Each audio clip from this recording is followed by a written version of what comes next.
Қайырлы күн, эфирде Иммунюс. Аптаның ашықты оқиғаларын сіздермен бөлісетін мен Тиллабек Назира. Алдымен университетіміздің басты жаңалықтарына шолу жасайық. Мұсахан Қанапиянов атындағы жоғары колледжінің 5 студенті тәуелсіздік ұланы сыйлығымен марапатталды. Республика күніне орай университет ғалымдары марапатталды. Марғұлан университетінде күміс университет жобасының 3-ші маусымы басталды. Марғұлан университетінде республика күніне арналған мәңгілік жаса Қыран ел атты салтанатты шара өтті. Мерекелік жиынның шымылдығы еліміздің әнұранымен ашылып, Қазақстан Республикасы ғылым және жоғары білім министрі Саясат Нұрбектің мерекелік құттықтауы көрсетілді. Шараға университеттің басқарма төрағасы ректор Жамбыл Жылбаев қатысып, барша оқытушылар қауымын республика күнімен құттықтады. Осы жиын барысында университеттің ғылыми жұмыс жөніндегі проректоры Бауыржан Есенгелдин ғылымды дамытуға сіңірген еңбегі үшін төс белгісімен марапатталды.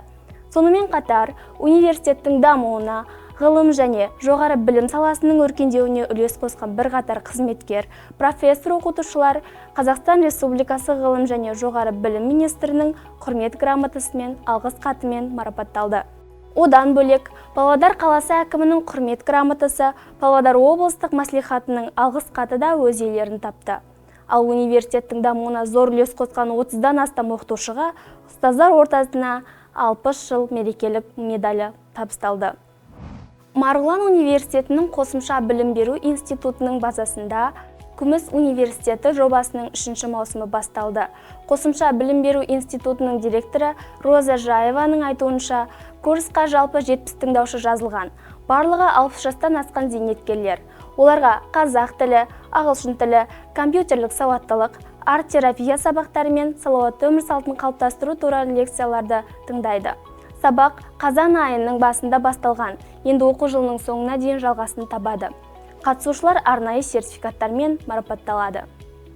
Әлкей Марғұлан атындағы Павлодар педагогикалық университеті Мұсахан Қанапиянов атындағы жоғары колледжінің 5 студенті спорттағы жетістіктері үшін тәуелсіздік ұланы сыйлығымен марапатталды. Байқау жеңімпаздарын облыс әкімі Асайын Байханов марапаттап, арнайы төсбелгілер мен ақшалай сертификаттарды табыс етті. Спорттық шеберлік номинациясы бойынша Мағзұм Имран, Руслан Измаилов, Мария Дорожкина, Валерия Василенко және Арина Алифирович жеңімпаз атанды. Бұл аптаны осылай қорытындыладық. Сіздермен бөлісетін жағымды жаңалықтарымыз көп болғай. Келесі кездескенше Иммунюспен бірге болыңыздар.